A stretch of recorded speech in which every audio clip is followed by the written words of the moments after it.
Gracias por continuar con nosotros aquí en la televisión pública. Esto es Cinco Sentidos.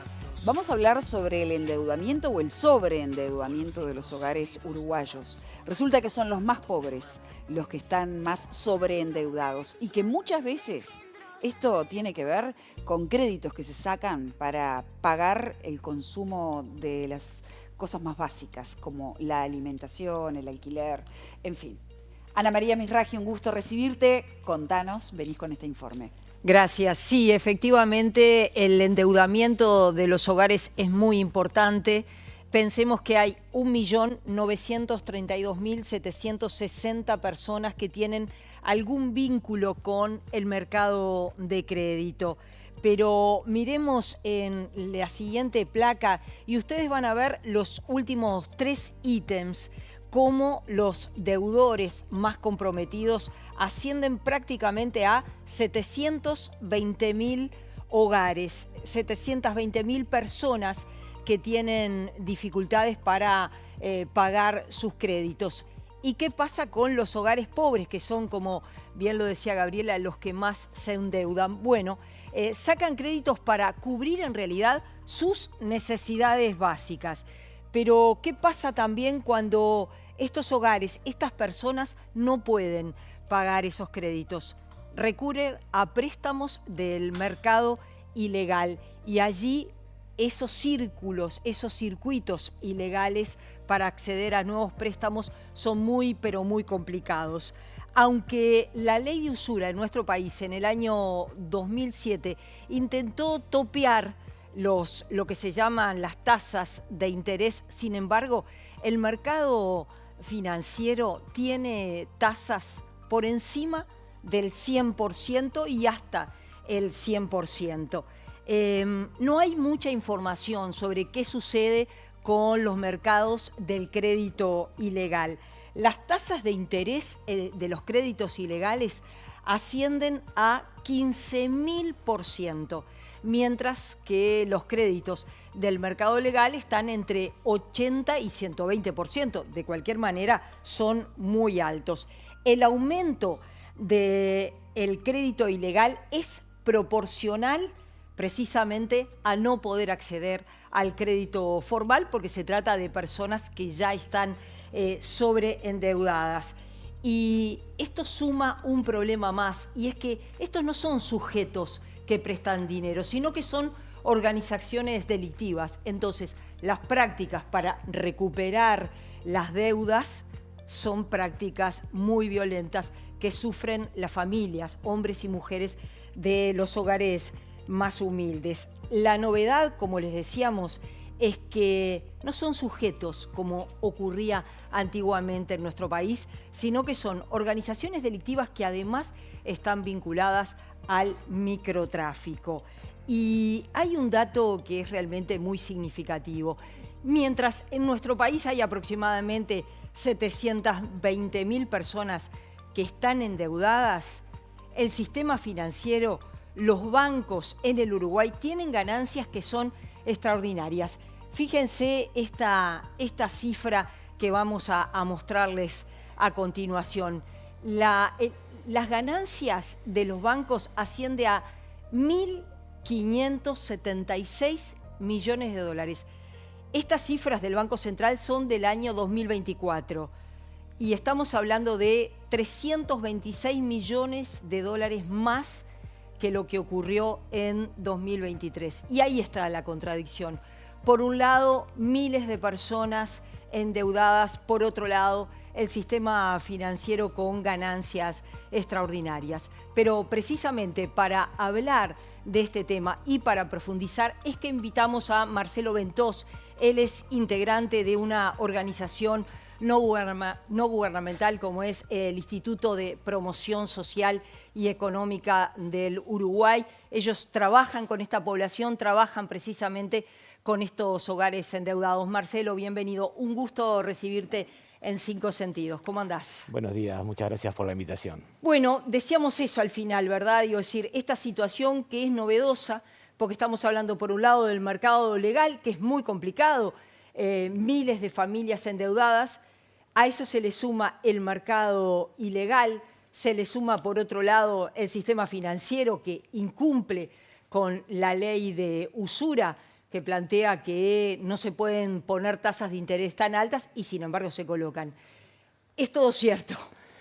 Sí, esto es todo cierto y de alguna forma también sumando a este diagnóstico que tú haces, de alguna forma estamos a 10 años de la ley de inclusión financiera, que de alguna forma buscaba generar también nuevas formas de que todos los ciudadanos pudiéramos acceder a circuitos legales de acceso al financiamiento en sus distintas expresiones.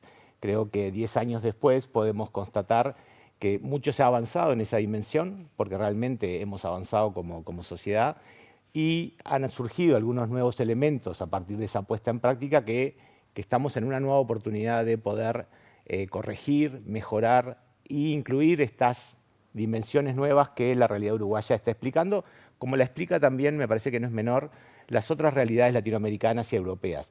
La dimensión de sobreendeudamiento de los hogares es un tema de época de los distintos países, por lo cual creo que es una oportunidad también de cuáles son las políticas públicas para esta época, para estas dimensiones y sobre todo para mitigar el impacto de las nuevas violencias que instalan estos temas en los territorios, pero en la sociedad toda. Lo más preocupante, que es lo que ustedes más han investigado, es que no hay información sobre estos mercados ilegales, es decir, aquellas personas que ya no pueden pedir más plata para sus necesidades básicas, para sostener la vida cotidiana y van precisamente a estos mercados ilegales, a estos circuitos que ustedes dicen no son personas individuales, son organizaciones. Sí, ahí que capaz que un primer elemento es, de alguna forma, cómo hay hogares que deben recurrir al crédito como para buscar una solución de ingesta cotidiana de los alimentos. El crédito no es una herramienta para eso, pero sin embargo están usando esa dimensión, por lo cual hay ausencia de otras herramientas de política pública para resolver. Nos parece como la primera gran tensión que se instala. Y lo segundo sí es cómo aquellos espacios que el mercado formal no resuelve, rápidamente surgen otros mercados organizados, otros mercados con las disponibilidades tecnológicas que hoy existen, que también rápidamente penetran en lugares donde hay ausencia y donde hay necesidades, y de alguna forma yo creo que sin duda el país a lo largo de los últimos años y desde el Ministerio del Interior ha podido construir evidencia suficiente de identificar, pensar y diagnosticar esta situación de estas nuevas tramas organizadas. Vos decís personas que, por ejemplo, van y piden 5.000 pesos y al otro día tienen que empezar a pagar y no están en condiciones de hacerlo. Lo que nosotros también decimos desde la institución es que de alguna forma estas nuevas formas organizadas de prestar dinero han dado una respuesta a determinados territorios que no estaban encontrándola a través de la política pública, a través de los préstamos tradicionales que cualquier almacén hacía o a través de los familiares que tradicionalmente también existían.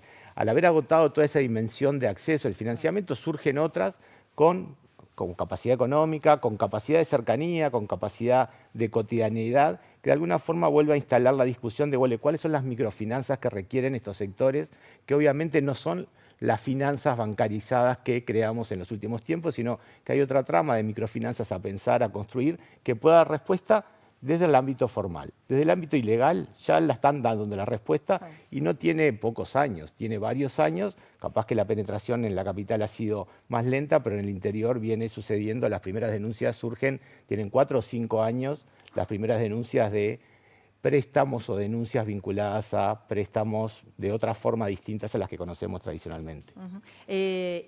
¿Y qué es lo que hay que hacer? Porque bueno, desde el sistema político, en el periodo electoral se debatió el plebiscito que propuso Cabildo Abierto, finalmente no prosperó. Ahí planteaba algunas cuestiones como poner una tasa de interés en la Constitución. Finalmente eso no prosperó, pero algo debería prosperar.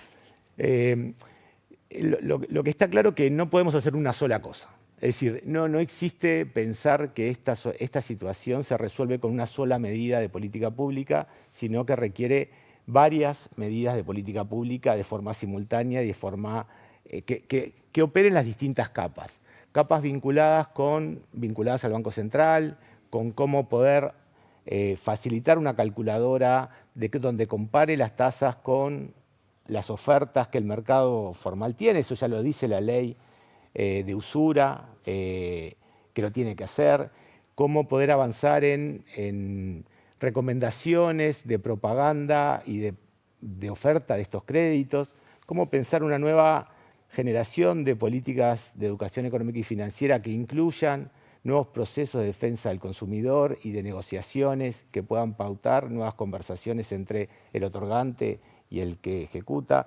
También capaz que una nueva generación de políticas económicas financieras que puedan hablar de otros tiempos para otorgar el crédito que no sea tan rápido y a una velocidad de resolver a priori urgencias, pero que después ese crédito que buscaba una solución a un problema, a una necesidad, se transforma un crédito en problema más que una solución, porque no tuvo un proceso de discernimiento adecuado para esa persona, y capaz que ahí estamos frente a alguna nueva política. Capaz que también hay que pensar, bueno, cómo los procesos de crianza y de reproducción de la vida requiere otro tipo de políticas públicas que no puede ser financiada por crédito, que tiene que ser financiada por otras herramientas que no sea el crédito. Capaz que hay nuevas prácticas de microfinanzas que hay que promover, que surjan en territorios, que puedan mitigar esta presencia de estas otras prácticas que claramente a nadie le sirve, por más que tengan una solución inmediata.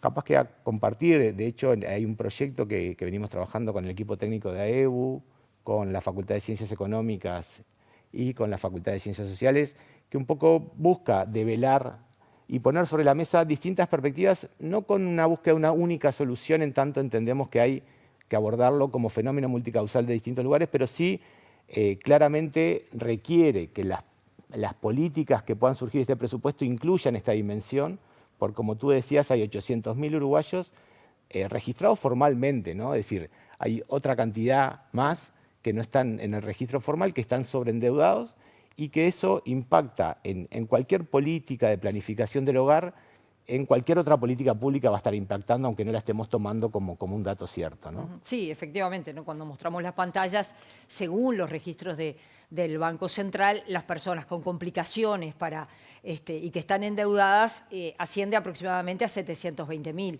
pero después está todo el circuito ilegal que no existe relevamiento, gente que hace este tipo de préstamos a estas estructuras ilegales y que, bueno, de eso no hay prácticamente información. Más que testimonios o cuando la policía puede capturar a alguna de esas personas que están vinculadas a los préstamos ilegales. Sí, y sobre todo capaz que lo importante en esta temática del crédito y del sobreendeudamiento es la cantidad y la magnitud de personas que están en juego, más que el monto económico que está en juego. Creo que a diferencia de las dimensiones del ahorro que el país también está padeciendo procesos de ilegalidad, de alguna forma vemos que son pocas personas con mucha plata que lo que está en juego, y es la cantidad de plata la que se pone en juego, y acá es al revés. Es muy poca plata la que está en juego, pero son muchísimas personas las que están pautando de alguna forma su no posibilidad de desarrollo dentro de ámbitos formales, como cualquiera de nosotros quisiéramos estar, incluidos en lo educativo, en lo económico, en lo social, en lo cultural, y esta es una dimensión de no inclusión que estamos construyendo.